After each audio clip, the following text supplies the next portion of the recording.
আর এ কথা অস্বীকার করার কোনো উপায় নেই। দেওবন্দি উলামায়ে কেরামের সাথে সংশ্লিষ্ট যতগুলো রাজনৈতিক সংগঠন রয়েছে তার মধ্যে সর্ববৃহৎ রাজনৈতিক সংগঠন ইসলামী আন্দোলন বাংলাদেশ। কাজেই সেই জায়গা থেকে ইসলামী আন্দোলন বাংলাদেশের দায়িত্ব সবচেয়ে বেশি।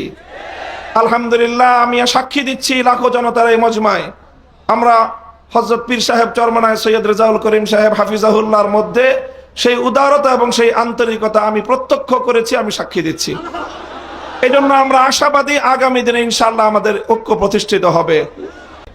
ইসলামী আন্দোলন বাংলাদেশের উদ্যোগে আয়োজিত চরমনাই দরবারে অনুষ্ঠিত আজকের এই ঐতিহাসিক উলামা মাশায়েখ সম্মেলনে উপস্থিত ইসলামী আন্দোলন বাংলাদেশের মোহতারাম আমির পীর সাহেব চরমনাই সৈয়দ রেজাউল করিম হাফিজাহুল্লাহ, অন্যান্য শীর্ষ উলামায়ে কেরাম এবং সমবেত উলামা মাশায়েখ বা আমার প্রাণপ্রিয় ধর্মপ্রাণ মুসলমান ভাই ও বন্ধুগণ, সংক্ষিপ্ত পরিসরে কয়েকটি কথা। আজকের বাংলাদেশের বিশেষত জাতীয় রাজনৈতিক প্রেক্ষাপটে উলামায়ে কেরামের সামনে এক ঐতিহাসিক সুযোগ এসেছে এবং সুযোগ আসার কারণে তাদের কাঁধে ঐতিহাসিক জিম্মাদারি এবং দায়িত্ব বর্তেছে। আমরা যদি আজকের এই প্রেক্ষাপটে আমাদের দায়িত্ব পালনে ব্যর্থ হই, ইতিহাস আমাদেরকে ক্ষমা করবে না। এই জন্য যাদের কাঁধে দায়িত্বের বোঝা, আমরা শুধুমাত্র এক একজন ব্যক্তি নই। যেমন ইতিপূর্বে অনেক ভাই বলেছেন, হযরত শাইখুল হাদিস আল্লামা আজিজুল হক রহমতুল্লাহ আলাইহির দায়িত্বের জোয়াল এখন আমার কাঁধে।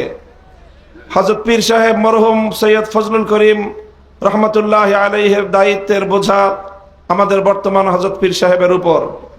মুফতি ফজলুল হক আমিনী রহমতুল্লাহ আলাইহি সহ আকাবিরদের দায়িত্বের বোঝা আমাদের ভাই মাওলানা মুফতি সাখাওয়াত হোসেন রাজির কাঁধে। এমনিভাবে আমরা বর্তমান প্রজন্ম আমাদের পূর্বসূরীদের রেখে যাওয়া একটি সুন্দর প্ল্যাটফর্মের উপর আজকে আমরা দাঁড়িয়ে আল্লাহর দ্বীনের কাজ করার সুযোগ পেয়েছি।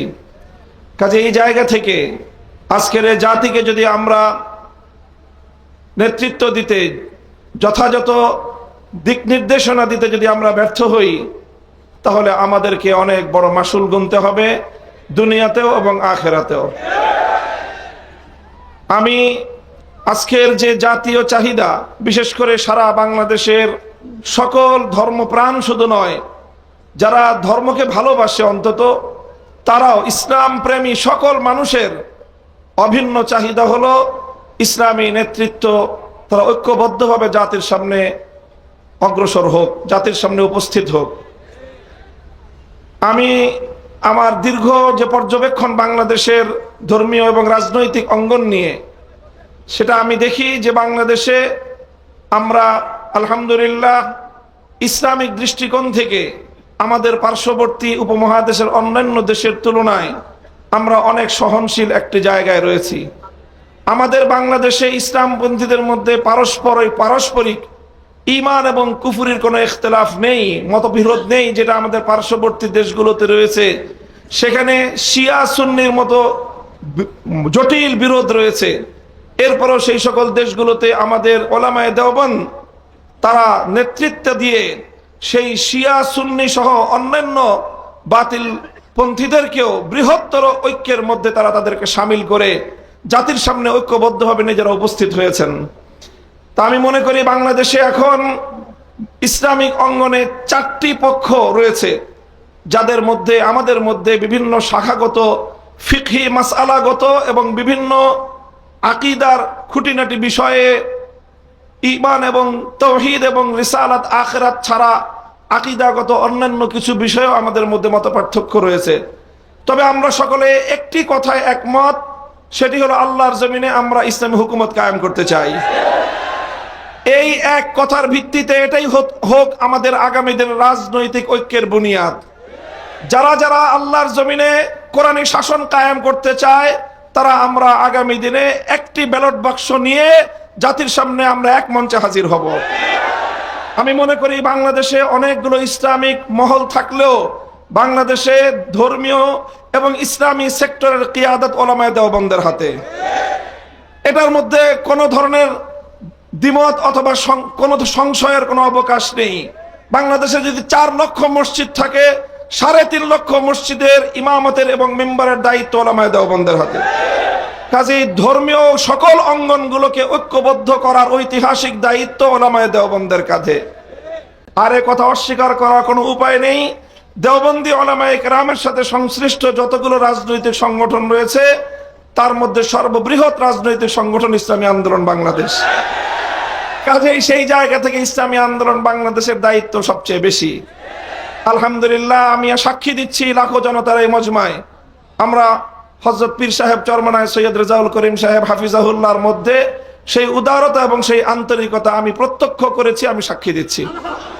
এই জন্য আমরা আশাবাদী আগামী দিনে ইনশাআল্লাহ আমাদের ঐক্য প্রতিষ্ঠিত হবে। এই জন্য আমাদের যেই কথা আমরা একমত, সেটা হলো আগে আমাদের উলামায়ে দেওবন্দের নেতৃত্বে যেই সকল রাজনৈতিক সংগঠনগুলো পরিচালিত হচ্ছে, আমরা আমাদের মধ্যে আমাদের ঐক্যকে আরো সংহত এবং মজবুত করব। ইতিমধ্যে আমির হেফাজত আল্লামা শাহ মুহিবুল্লাহ বাবুনগরী হাফিজাহুল্লাহর পক্ষ থেকেও আমাদেরকে সকল সংগঠনকে এই দাওয়াত দেওয়া হয়েছে। কাজী ইনশাআল্লাহ আমরা আশা করছি যে অদূর ভবিষ্যতে অনতিবিলম্বে আমাদের ঘরানার সবগুলো রাজনৈতিক সংগঠন আমরা সীসাডালা প্রাচীরের মতো ঐক্যবদ্ধ হব। এরপরে বাংলাদেশে অপর 3টি ইসলামী ধারাকেও রাজনীতির ক্ষেত্রে আল্লাহর জমিনে ইসলামী হুকুমত কায়েম করার জন্য তাদেরকেও আমরা তাদের কাছে দাওয়াত নিয়ে যাব ইনশাআল্লাহ। সেটা হলো, একদিকে বাংলাদেশে আরেকটি অঙ্গন রয়েছে আহলে হাদিস সম্প্রদায় হিসাবে বিশাল একটা সম্প্রদায় বাংলাদেশে রয়েছে। আমার যতদূর জানা, তারাও এই বিষয়ে বর্তমানে অতীতের যে কোনো সময়ের তুলনায় উদার দৃষ্টিভঙ্গি লালন করছেন। ডক্টর আসাদুল্লাহ গালিব এবং মৌলানা আব্দুর রাজ্জাক বিন ইউসুফের নেতৃত্বে আহলে হাদিস ভাইয়েরা তারা রাজনৈতিক অঙ্গনে উলামায়ে উম্মতের সাথে উলামায়ে দেওবন্দের সাথে ঐক্য করার জন্য তারা প্রস্তুত রয়েছেন। আমাদের আরেকটি অঙ্গন রয়েছে যাদেরকে আমরা সুন্নি বলে জেনে থাকি, সেই সুন্নি ভাইয়েরাও আমি আশা করি এবং আমার কাছে যতটুকু ধারণা, তারাও ঐক্যের জন্য প্রস্তুত রয়েছেন। তৃতীয় যে আরেকটি গ্রুপ রয়েছে জামায়াতে ইসলামী বাংলাদেশ, যারা দীর্ঘদিন ধরে রাজনৈতিক অঙ্গনে আল্লাহর জমিনে আল্লাহর আইন বাস্তবায়ন করার স্লোগান নিয়ে যারা কাজ করছেন, তাদেরকেও আমরা উদাত্ত আহ্বান জানাবো এবং তাদের কাছে আমরা দাওয়াত নিয়ে যাব।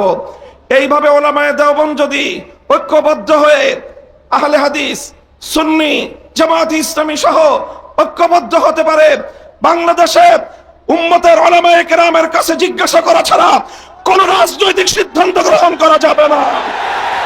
বাংলাদেশ ইনশাআল্লাহ আল্লাহর নিজাম অনুযায়ী চলবে, কোরআনী শাসন বাস্তবায়ন হবে ইনশাআল্লাহ। সেই দিন আমরা দেখতে পাবো, আমাদের হায়াতে, আমাদের জীবদ্দশায় দেখতে পাবো। আমি আশা করি আগামী নির্বাচন হবে আমাদের জন্য সেই ধরনের বৃহত্তর একটি ঐক্য জাতিকে উপহার দেওয়ার মোক্ষম সময়। আমি আপনাদের সকলের কাছে দোয়া চাই যে এভাবে যেন আমরা আমাদের ভূমিকাগুলো পালন করে যেতে পারি। বাংলাদেশ খেলাফত মজলিসের পক্ষ থেকে আমি আজকের এই ভর মজলিসে এই ধরনের কার্যক্রম পরিচালনায় আমাদের শতভাগ উদারতার এবং আন্তরিকতাপূর্ণ ভূমিকা পালন করার প্রতিশ্রুতি দিয়ে যাচ্ছি ইনশাআল্লাহ। নাসরুম মিনাল্লাহি ওয়া ফাতহুন করিম। আসসালামু আলাইকুম ওয়া রাহমাতুল্লাহ।